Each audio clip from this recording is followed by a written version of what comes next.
The National Transportation Safety Board says the train that derailed Monday as it made its way from Seattle to Portland was going more than twice the posted speed limit when it jumped the tracks on a bridge over a busy interstate highway.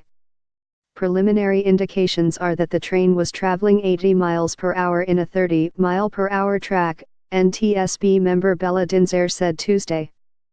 3 people were killed and more than 100 injured when one of 2 engines and 12 cars derailed, many of them tumbling onto a busy interstate highway below.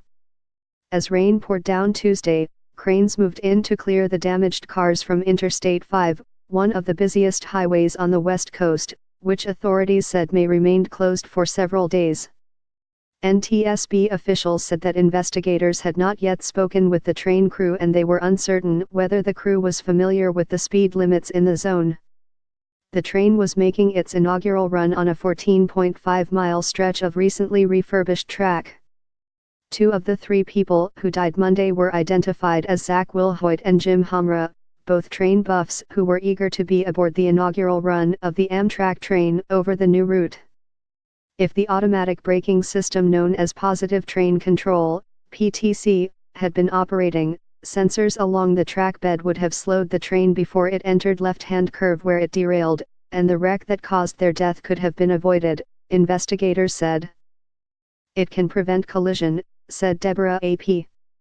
Hersman, former chairman of the NTSB and now head of the National Safety Council. This technology has been proven. And each year we delay the mandate to put it on these routes, is another year that passengers and communities are at risk. Congress initially took action after a 2008 collision between a commuter train and a Union Pacific freight locomotive that killed 25 people and injured 135 in Chatsworth, California.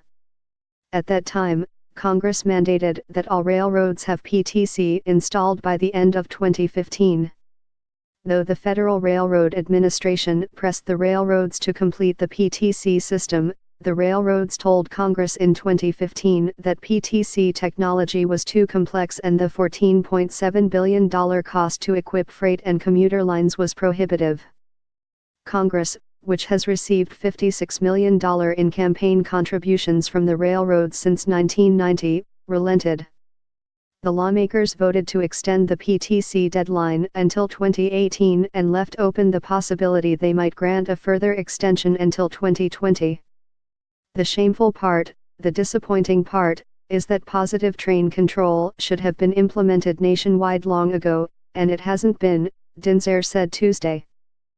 That's one reason people have been losing their lives. Sound Transit, which owns the track on which the Amtrak train was operating Monday, planned to comply with the congressional mandate and install PTC sensors next year. Though Amtrak trains are equipped with PTC, the Washington State Department of Transportation said the necessary trackside sensors to enable it were not yet in place. It is now the end of 2017 and we still don't have Positive Train Control protecting people on these passenger routes, Hersman said.